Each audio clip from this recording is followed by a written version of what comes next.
नमस्कार साथियों। राजस्थान और छत्तीसगढ़ में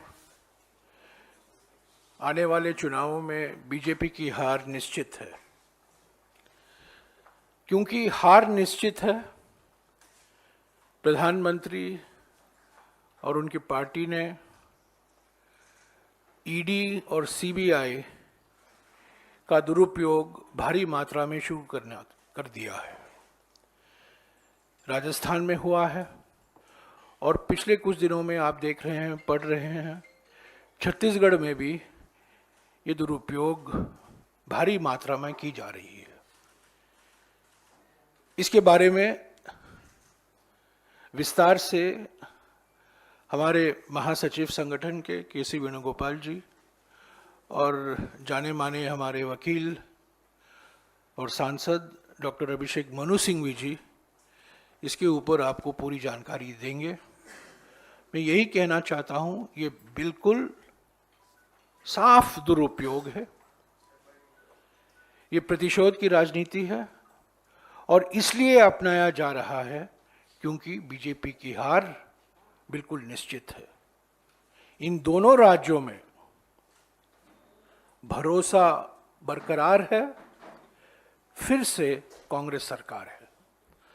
पहले मैं वेणुगोपाल जी से गुजारिश करूंगा और उसके बाद में विस्तार से सिंघवी साहब आपको इस केस में, महादेव ऐप केस के बारे में आपको विस्तार से जानकारी देंगे। वेणुगोपाल जी। Thank you, Jairam ji, Singhvi ji. Whenever there is elections, the main weapon for BJP become Enforcement Directorate or Income Tax Department.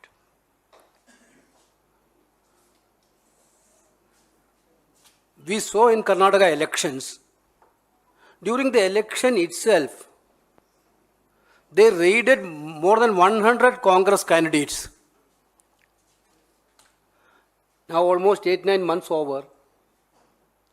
Nobody knew about the follow-up of that raids. After the elections, Congress got 136 seats and we are now ruling Karnataka.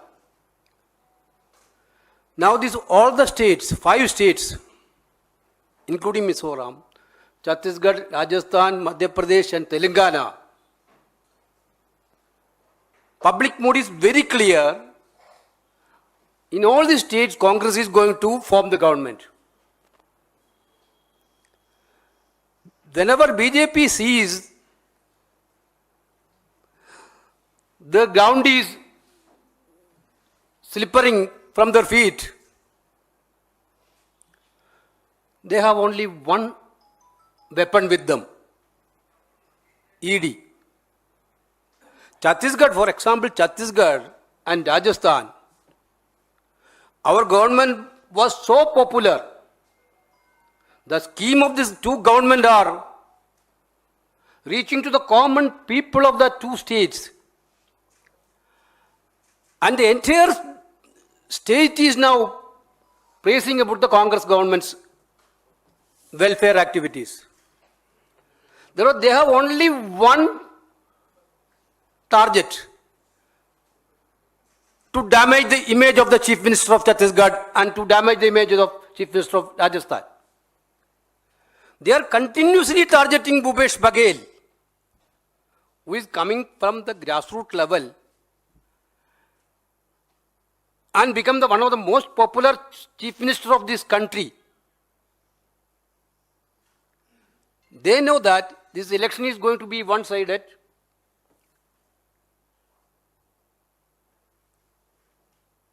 You know that the background of Bhupesh Baghel ji, a person coming from the OBC background and become the pride of the state. Everywhere you people are going to the Chhattisgarh, wherever you are talking to the people of, common people of Chhattisgarh, they used to praise about the Bhupesh Baghel's government's programs. Therefore, this is a clear-cut conspiracy headed by the Prime Minister of India to tarnish the image of the Bhupesh Baghel and the Congress government for winning these elections. Actually, we are surprised by hearing that now their code of conduct is enforced in Chhattisgarh and all the states. Agencies are there. In every doorstep of Congress leaders and of bureaucrats, agencies are there. How can this money come without their knowledge? And this Singhviji will tell in detail about the Mahadev app. You know everything on that. But we have a simple question to the central government. What stop you taking action against this Mahadev app? Basically, it is operating from Dubai also. It is clearly in your domain. Why are we not taking action against this app?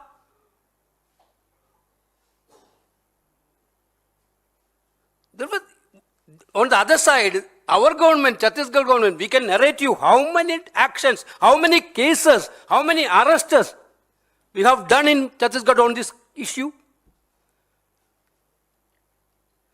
This is a clear-cut strategy to try to damage the image of Chhattisgarh Chief Minister. Congress party is categorically wishing to say that the people of Chhattisgarh will give a befitting reply on this malicious campaign by using ED. Interestingly, ED is saying, the ED's official statement is saying some so-called arrested person given a statement that Chief Minister took this money, but all has to be investigated. Without investigation, without inquiry, Enforcement Directorate is taking a statement of an arrested person and giving it to the public during the course of the election. Whether it has happened before? Therefore, this type of tactics is not going to serve the purpose. People are not fools. They know about the BJP's tactics. In Rajasthan, we saw that you are raided Chief Minister's son's house. You are raided our PCC President's son's house. Nothing had been found out. But on the other hand, your own officer caught by the state police on the issue of bribe. Therefore, this is going to be very clear that they are in panic situation. They know that they are losing the ground. They know that they are losing the states. That is why they are creating. But we are very sure and we are very clear that we will go to the people. Definitely people of Chhattisgarh know about Baghel ji. Chhattisgarh, people of Rajasthan know about Ashok Gehlot ji. We will take this issue to the court of the people. I would request Singhvi ji to elaborate.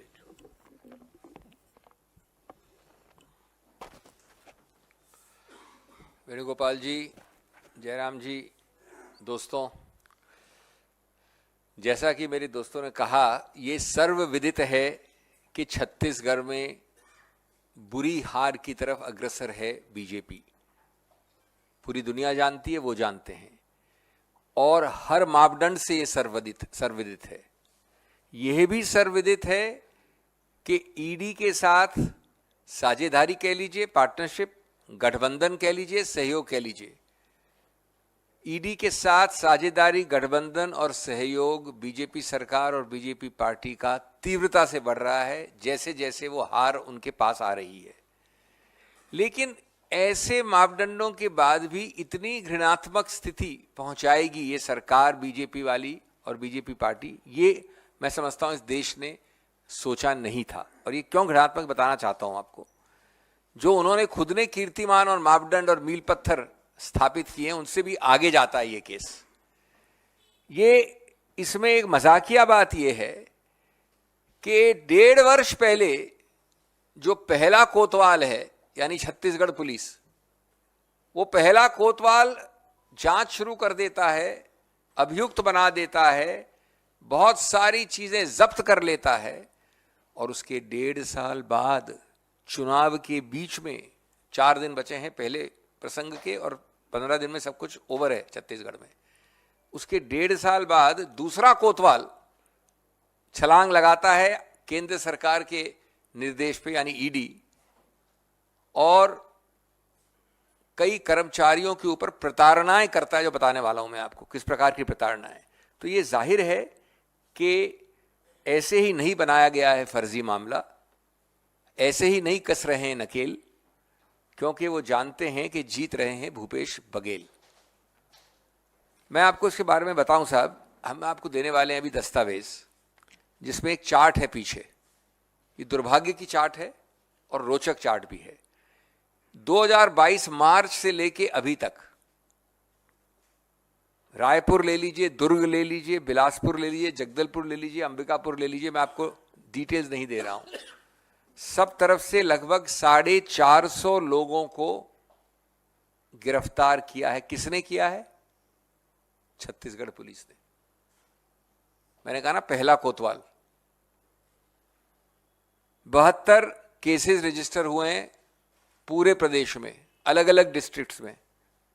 अब मैं उसकी सूची नहीं दूंगा आपको, लेकिन जो total है, जो सामूहिक रूप से है, 191 लैपटॉप, 850 मोबाइल फोन, 200 से ज्यादा एटीएम कार्ड्स, 1.5 करोड़ रुपये, और उसके अलावा बहुत सारे अंचल एसेट्स, कैश, 16 करोड़ से ज्यादा बैंक अकाउंट्स के रुपये, इत्यादि इत्यादि। ये सब पहले बात खत्म हो गई, तहकीकात हो गई, जब्त हो गए, कानूनी कार्रवाई हो गई। उसके बाद क्या छत्तीसगढ़ पुलिस अखिल अंतर्राष्ट्रीय स्तर पे अधिकार क्षेत्र रखती है, जुरिस्डिक्शन होता है? क्या वो दुबई जाने देगी केंद्र सरकार उनको? अगर दुबई जाने देती है केंद्र सरकार, तो छत्तीसगढ़ सरकार वहां भी जाने को तैयार है।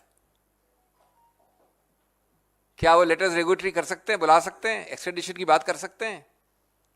तो 1.5 साल में जब ये सब कर लिया, उसके बाद 6-8 महीने से ईडी ने शुरू कर दिया ये सब, उसको भी हो गए 6 महीने से ज्यादा। लेकिन प्रसंग तो अभी रुकना है, वो प्रसंग आएगा जब चुनाव चल रहे होंगे। तब जब चुनाव चल रहे हैं तो आपको बताया जाता है एक और बहुत ही बखूबी एक कहानी, कि हमने पकड़ा है ऐसे लोगों को जो वहां से रुपया लेके अभी चुनाव के वक्त चुनावी माहौल में रुपया देने आ रहे हैं। कभी आप सोच सकते हैं कि अंतर्राष्ट्रीय बॉडी कस्टम्स के जो बॉर्डर्स हैं और भारत की जो सीमाएं हैं, उसको छत्तीसगढ़ पुलिस करती है? कैसे हुआ ये? क्यों हुआ ये? कब हुआ ये? या सिर्फ इसलिए हुआ कि 4 दिन बाद पहली वोटिंग है और 15 दिन बाद सब वहां खत्म है चुनाव? और एक कोरियर का व्यक्ति एक वक्तव्य देता है, आपको मालूम है ये वक्तव्य कैसे निकाले जाते हैं ईडी द्वारा, और उस वक्तव्य के आधार पे आप पूरी कहानी बनाते हैं, और उसके बाद सबसे दुर्भाग्य की बात, सब्जेक्ट टू इन्वेस्टिगेशन। कहानी बनाने के बाद सब्जेक्ट टू इन्वेस्टिगेशन। क्या आप सोचते हैं कि गधे हैं लोग या घास खाते हैं? उनकी आप इंटेलिजेंस को अपमानित कर रहे हैं कि हम पहले आरोप लगा देंगे, चुनाव के वक्त हम रेड कर देंगे, एक व्यक्ति का हम अभियान वक्तव्य ले लेंगे और बाद में हम इन्वेस्टिगेट करेंगे। जो इन्वेस्टिगेशन छत्तीसगढ़ पुलिस ने करके आपको 1.5 साल पहले दे दिया है, 1 साल पहले दे दिया है, कभी आपने देखा है ऐसा? और मैं आपको बताना चाहता हूं प्रताड़नाओं के बारे में। ये मामले वैसे बताऊं मैं आपको, छत्तीसगढ़ के कई अफसरों के ऊपर इस चुनाव से पहले, मैं इस चुनाव की बात नहीं कर रहा हूं, कई मामले उच्चतम न्यायालय में लंबित हैं। प्रताड़नाएं कई जगह हुई हैं और लगभग 10 ऑर्डर या 8 ऑर्डर आदेश उच्चतम न्यायालय के आंतरिक रूप से स्टे ऑर्डर्स इन व्यक्तियों को मिले हैं, अफसरों को, छत्तीसगढ़ के अफसरों को, भूपेश बघेल सरकार के अफसरों को। उसमें हम पेश भी हो रहे हैं, अगली तिथि उसकी 22 नवंबर है। अब जो ये नाम आपको बताए जा रहे हैं, वो जानबूझकर बिना किसी तथ्य के वो लोगों के नाम लिए जा रहे हैं जो बघेल सरकार के काम में असिस्टेंस देते हैं, मुख्यमंत्री के ऑफिस को सहायता देते हैं। पॉलिटिकल एडवाइजर विनोद वर्मा, मनीष बंछोर, आशीष वर्मा, विजय भाटिया इत्यादि इत्यादि ये नाम है। इनके बारे में अभी तक एक तथ्य चार्जशीट पे नहीं दिया गया है। इनको बताया नहीं जाता है कि तुम अभियुक्त हो या साक्ष्य के रूप से बुलाए जा रहे हो, एज ए विटनेस और as an accused. Vinod Verma के यहां रेड करते हैं तो वो कुछ ऐसी चीजें लेते हैं जिसकी रिसीट्स उठाई जाती हैं, 16 साल पुरानी परचेजेज हैं, 16 इयर्स। विजय भाटिया के यहां जाते, वो खुद अस्पताल में हैं, उनकी बीवी बीमार हैं, रेड के दौरान उनको अटैक होता है, फिर भी उनकी जांच की जाती है। उसके बाद भाटिया जी मुंबई के अस्पताल में भर्ती होते हैं, वहां भी जाकर प्रश्नोत्तर होता है। ये ईडी है, इलेक्शन डिपार्टमेंट है बीजेपी का, या क्रूरता का एक द्योतक है? और ये सब होता है लगभग एक ऐसी चीज के विषय में जो 1-1.5 साल पहले से चल रही है। मैं हिंदी में अपनी बात संक्षिप्त में खत्म करने से पहले ये कहना चाहूंगा कि आज ये प्रवर्तन निदेशालय जिसको कहा जाता है, जिसने अपनी पूरी विश्वसनीयता खो दी है, खत्म कर दी है, वो आज झूठ का कार्यालय है, प्रवर्तन कार्यालय नहीं है। पूरी तरह से झूठ का पुलंदा है। तोता अगर किसी को आप कह सकते हैं तो तोता ये है। और आप तोते की पूरी प्रक्रिया देख रहे हैं। जो मुद्दे कानून के उठाए गए हैं उच्चतम न्यायालय में, वो अभी तक लंबित हैं, छत्तीसगढ़ के विषय में लंबित हैं। 22 तारीख को उनकी सुनवाई होने वाली है अन्य केसेस में। उन मुद्दों में ये मुद्दा भी है कि आप किसी को बुलाते हैं, बताते नहीं हैं कि वो साक्ष्य है या अभियुक्त है, और अपनी मनमर्जी से आखिरी समय पे उसको अरेस्ट करें या न करें। आप किसी के पास कोई रुपया आ जाए, उसको कोई मतलब नहीं उस रुपये से कि कैसे उसने मनी लॉन्ड्रिंग की, कुछ उसका इस्तेमाल किया। सिर्फ रुपया आने से, ABC से ट्रैवल करके D के पास आए तो उसको आप मनी लॉन्ड्रिंग मान लेते हैं। बेल के प्रावधान को आप डिस्टॉर्ट करके लागू करते हैं। ये सब मुद्दे छत्तीसगढ़ के विषय में उच्चतम न्यायालय में लंबित हैं। हम यही कहेंगे कि कानून सबसे बड़ा होता है। अगर इनको किसी का भय नहीं है तो उच्चतम न्यायालय इनको कानून सिखाएगा, हमें इसका विश्वास है, इसकी आशा है। और इस प्रकार से चुनाव की लेवल प्लेइंग फील्ड को खत्म करना, मैं समझता हूं हर संवैधानिक अथॉरिटी को, संस्था को इसका नोट लेना चाहिए। चुनाव आयोग का भी इसमें अधिकार क्षेत्र बनता है कि चुनाव की जो लेवल प्लेइंग फील्ड होनी चाहिए उसको ये बराबरी का नहीं रहने दे रहे हैं।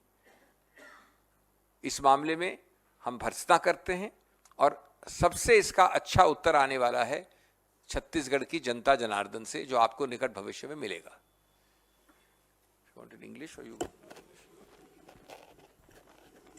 साथियों, मैं सिर्फ यही कहूँगा, उसके बाद आपके सवाल भी लेंगे, कि छत्तीसगढ़ में भारतीय जनता पार्टी भुखलाई हुई है, घबराहट में है, अत्यंत परेशानी में है, क्योंकि उन्होंने साफ देख लिया है कि छत्तीसगढ़ की आम जनता स्पष्ट रूप से बहुमत कांग्रेस को ही देने वाली है। इसीलिए आखिरी दिनों में ईडी का भरपूर दुरुपयोग किया जा रहा है।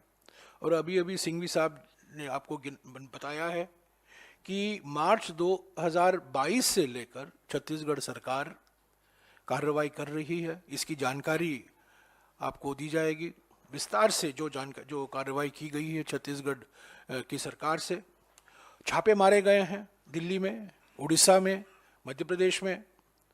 पर दुबई में तो हम छापा नहीं मार सकते ना। दुबई में तो सिर्फ केंद्र सरकार कार्रवाई कर सकती है। एक मामले में जो अभी लोकसभा एथिक्स कमेटी के सामने है, उसमें तो खूब दुबई की बात होती है। पर इस मामले में, महादेव ऐप के बारे में, दुबई में जो कार्रवाई करनी है, अभी तक केंद्र सरकार ने उसके ऊपर कुछ किया नहीं है। हालांकि ऑनलाइन बेटिंग को 28% GST भी लागू कर दिया है। इसको कानूनी दर्जा दिया गया है। ये गैर कानूनी नहीं है, इसको कानूनी बना दिया है और उसके ऊपर 28% GST भी लगाया दिया। तो ये बिल्कुल साफ है। और कल आपने देखा होगा, पढ़ा होगा, बीजेपी सरकार ने अपनी घोषणा पत्र निकाला है छत्तीसगढ़ में। जो रेवड़ी की आलोचना करते थे प्रधानमंत्री, जो हमारे गारंटी की आलोचना करते थे ये प्रधानमंत्री, कल हमारे बीजेपी की ओर से जो घोषणा पत्र निकाला गया है वो सिर्फ नकलची घोषणा पत्र है। जो एलपीजी सिलेंडर के बारे में उन्होंने वादा किया है, जो धान की खरीद के मूल्य में वादा किया है, ये तो कांग्रेस ने पहले किया था। और जब हम कर्नाटका में गारंटी पहली बार राहुल जी ने इस शब्द का इस्तेमाल किया था तब खूब आलोचना हुई, और अब कह रहे हैं कि छत्तीसगढ़ में मोदी की गारंटी होगी धान के मूल्य में या ये एलपीजी सिलेंडर के बारे में। तो ये सब जो ये क्या दिखाता है? घबराहट दिखाता है, बौखलापन दिखाता है, परेशानी दिखाता है। हार निश्चित है, जो भी करें हम डरेंगे नहीं, जो कानूनी कार्रवाई करना है हम करेंगे, चुनाव आयोग को भी हम जाएंगे, क्योंकि ये मॉडल कोड ऑफ कॉन्डक्ट है, ये मॉडल कोड ऑफ कॉन्डक्ट का समय है। और जिस तरीके से ईडी ने आरोप लगाए हैं हमारे मुख्यमंत्री छत्तीसगढ़ के ऊपर और उसके बाद कहते हैं सब्जेक्ट टू इन्वेस्टिगेशन, ये सब मॉडल कोड ऑफ कॉन्डक्ट आचार संहिता का ये उल्लंघन है। चुनाव आयोग में जाएंगे, जो कार्रवाई करनी है न्यायालयों में हम ज़रूर अगले कदम लेंगे। हम डरे नहीं हैं, लड़ेंगे, सत्य हमारे पक्ष में है। और 3 दिसंबर को जनता छत्तीसगढ़ में और राजस्थान में स्पष्ट तरीके से इनको जवाब देगी। अभी आपके सवाल जो सिंघवी साहब से करना है और वेणुगोपाल जी से करना है आप करिए इस विषय पर प्लीज।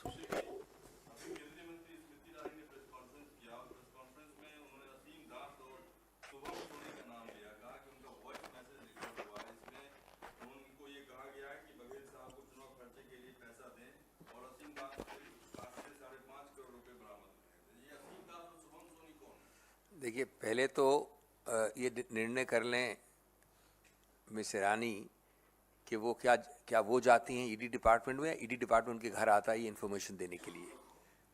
ये हमको बता दें, कम से कम देश को मालूम होना चाहिए कि जो न कोर्ट में फाइल्ड है, न चार्जशीट में है, न एफआईआर में है, न पब्लिक डोमेन में है, वो सबसे पहले एक बैठे हुए मंत्री को मालूम पड़ जाता है। ये गठबंधन जो मैंने कहा ना, गठबंधन, साझेदारी, सहयोग, ये एक विशेष तरह का है ईडी बीजेपी सरकार के बीच में, और इसका प्रत्यक्ष प्रमाण आपने दिया है, नंबर 1। नंबर 2, मैं कोई इंडिविजुअल चीज़ों के बारे में जवाब देने के लिए यहाँ नहीं बैठा हूँ। ये जिनके नाम आप ले रहे हैं या जो आरोप प्रत्यारोप लग रहे हैं, ये 18 महीने पहले केस शुरू हुआ, 450 लोग अरेस्ट हुए, सब दस्तावेज उनके पास हैं। ये 5 दिन में इतनी आवश्यकता हो गई है स्मृति ईरानी जी को एक प्रेस कॉन्फ्रेंस लेने की? 5 दिन बचे हैं चुनाव के, 4 दिन पहले वाले प्रसंग के लिए, और 10 दिन में सब खेल पूरा है, ओवर है। स्मृति जी ने ये पहले क्यों नहीं कहा? ये नाम पहले क्यों नहीं आए? 2 हफ्ते पहले, 2 महीने पहले। सब समझते हैं, जनता सब जानती है, और जनता को मूर्ख नहीं समझिए।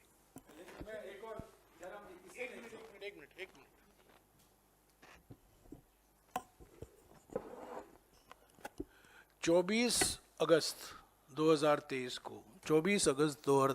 को छत्तीसगढ़ के मुख्यमंत्री ने मांग की थी कि महादेव ऐप पर प्रतिबंध लगाना चाहिए, और ये 2 व्यक्ति हैं जो इनके मालिक हैं, जो ऐप के मालिक हैं, जो उनके नाम है रवि उप्पल और दूसरा है सौरभ चंद्राकर।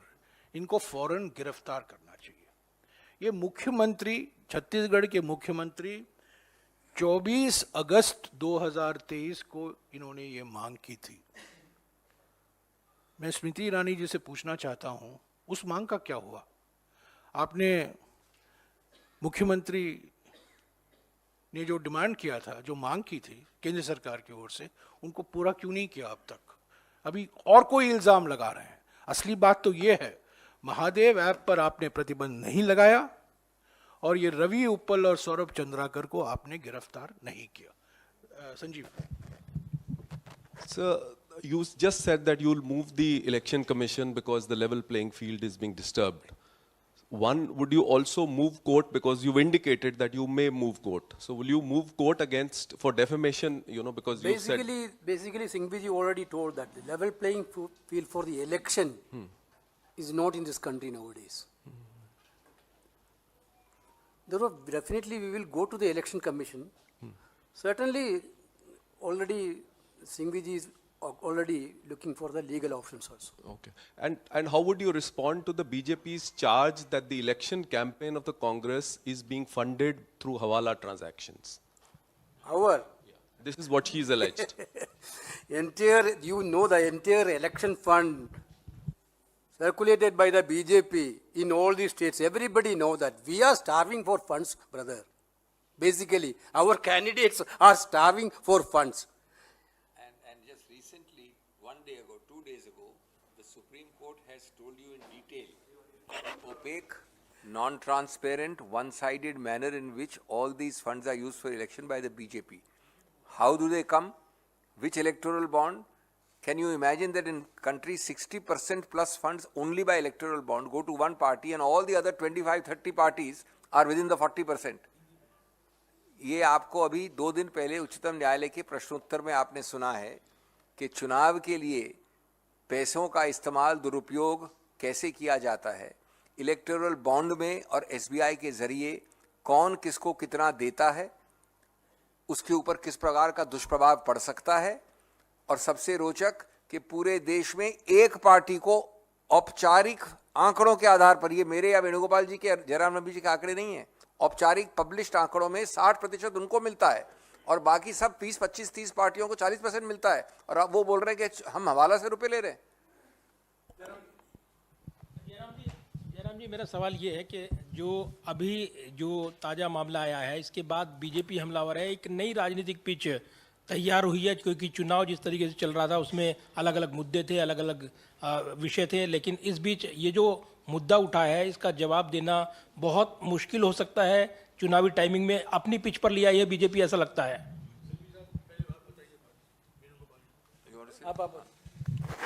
देखिए, एक प्रकार से तो अच्छा किया कि बीजेपी और सरकार ने ये मुद्दा लिया, क्योंकि इस मुद्दे के विषय में जो हमने आपको अभी बताया है, 1.5 साल पुराना छत्तीसगढ़ का मुद्दा है। छत्तीसगढ़ सरकार ने इन्वेस्टिगेट किया है, इतने अरेस्ट और जब्त और छापे किए हैं। मुख्यमंत्री ने आज से 3 महीने पहले प्रेस कॉन्फ्रेंस ली है।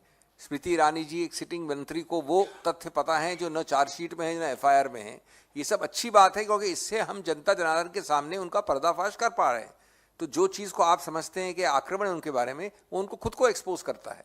और ये जो वोटिंग आने वाली है 4-5 दिन में, इसमें आपको इसका सीधा प्रभाव मालूम पड़ेगा, क्योंकि लोग इस झूठ कार्यालय को समझ गए। Actually, Jairam ji already told. Chhattisgarh police has conducted raids in Madhya Pradesh, Odisha, Delhi and other states from July 2022 till October 2023. Did the center conduct any such move, any much such raid? Chhattisgarh police issued a lookout notice against the AAP masterminds on July 2023.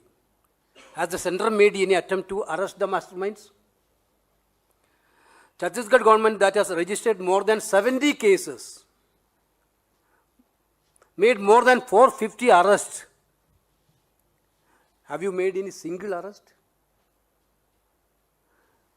Before this, some operation last evening, did the ED made any seizures? No. There was actually main culprit of this Mahadev is you. We are investigating these cases, we are arresting the people culprits. But on the other hand, whenever Chhattisgarh government also requested about the ban of Mahadev AAP, you are keeping totally silent. Basically, who get benefit? Mahadev AAP get benefit from whom? Not from the Chhattisgarh government, from the central government. This is basically one thing I have to tell, that they know that Chhattisgarh is going to be a one-sided election. Everybody know about that. Now that they are taking the last weapon to try to tarnish the image of the Chhattisgarh Chief Minister, which never going to happen. We are really proud of that. We are now talking about the caste census. We are now talking about the OBC upliftment. We are really proud that there is a Chief Minister, Bhupesh Baghel ji, who is most popular in Chhattisgarh on governance. This target of BJP is not going to be fulfilled. ये सोचने वाली बात है कि BJP ने कांग्रेस के 2 OBC मुख्यमंत्री को निशाना बनाया है, एक नहीं, दोनों को बनाया है, छत्तीसगढ़ में और राजस्थान में। और दूसरी बात यह है कि छत्तीसगढ़ में और राजस्थान में बीजेपी मुद्दाहीन है, कोई मुद्दा नहीं है, क्योंकि जो जन कल्याणकारी परियोजनाएं हैं पिछले 5 साल से जो कांग्रेस सरकार ने लागू की है छत्तीसगढ़ में और राजस्थान में, ये सफल हुए हैं। जनता ने इसको स्वीकारा है, उसी के आधार पर हम जनादेश मांग रहे हैं और जनादेश मिलेगा।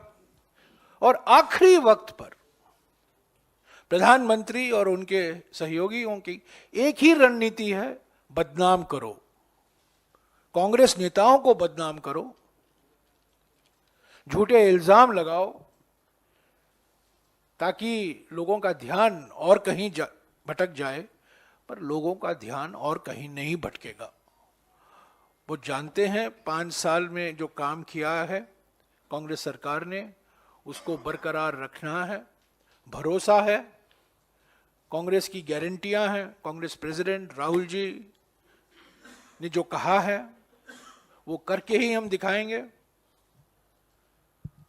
जैसा कि इन 2 राज्यों में हमने किया है, अभी कर्नाटका में हम कर रहे हैं, मध्य प्रदेश में भी हमने गारंटियां दी हैं।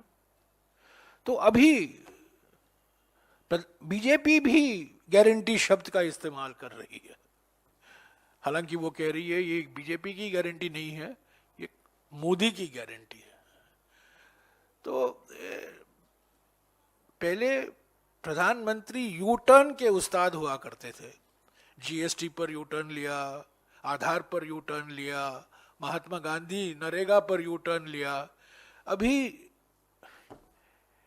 नकलची निकले, रेवड़ी की बात की, रेवड़ी की आलोचना की, अभी उनका घोषणा पत्र देखिए, वही गारंटी जो पहले कहते थे ये रेवड़ी है, अभी वो मोदी के गारंटी बन गए।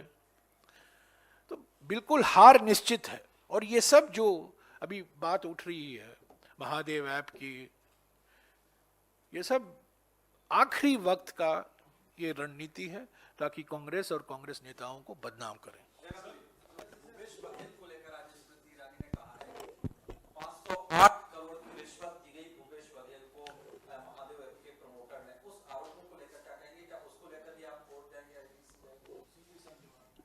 ये तो प्रश्न वही है जो आपने अभी पूछा है 2 मिनट पहले, ये आंकड़ा किसने बनाया, किसने पकड़ा, किसको मिला?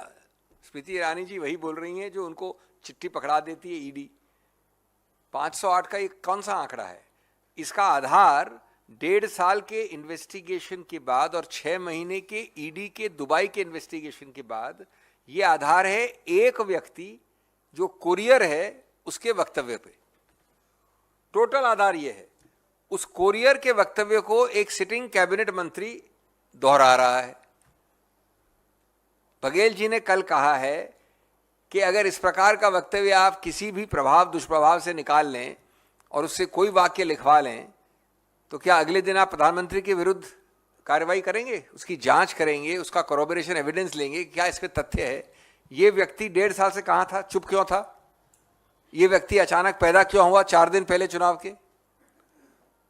ये व्यक्ति ने ये सब क्यों बोला, इससे उगलवाया क्यों गया 4 दिन पहले? लेकिन हाँ, जो उसने उगला वही अगले दिन मंत्री ने उगल दिया। संजय साहब, न्यूज़ 24 से मैं बोल रहा हूँ सर। जो दिल्ली में शराब नीति को लेकर जो एक मॉडल अपनाया गया ईडी की तरफ से, एक व्यक्ति को वहाँ किंग पिंग बनाया गया, उनको सरकारी गवाह बनाया गया, फिर गिरफ्तारियाँ शुरू हो गई। छत्तीसगढ़ में भी एक व्यक्ति 508 करोड़ का आरोप लगा रहा है, फिर कल को वो सरकारी गवाह हो जाएगा और फिर उसमें कार्रवाई शुरू हो जाएगी। क्या यही मॉडल छत्तीसगढ़ में भी अपनाया जा रहा है? देखिए, मैं अभी छत्तीसगढ़ की बात कर रहा हूं, लेकिन मॉडल के बारे में मैं आपको बता सकता हूं क्योंकि मैं खुद वकील रहा हूं इन कुछ केसेस में, और मॉडल बड़ा रोचक है। ये प्रश्न रोचक है, शायद आप लोग नहीं जानते हैं इसमें। एक व्यक्ति, और मैं सिर्फ तथ्यों पे बोल रहा हूं, छत्तीसगढ़ के बारे में नहीं, जो मॉडल की बात कर रहे हैं आप।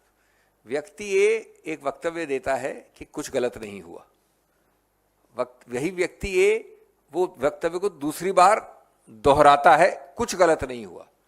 6 महीने बाद उसको अरेस्ट किया जाता है, उस व्यक्ति ए को।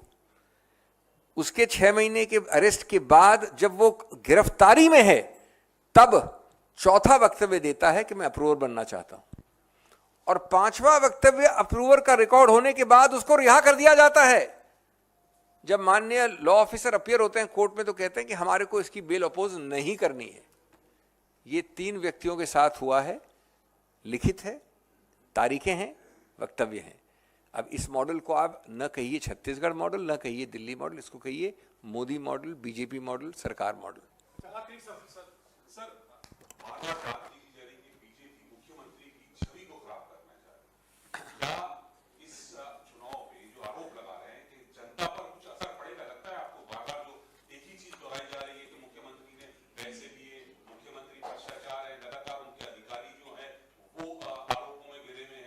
हालात में है कुछ लोग, तो उसका असर चुनाव पर पड़ेगा, छवि खराब होगी। Our majority will increase. You can see on 3rd, the result will come. We will get maximum majority.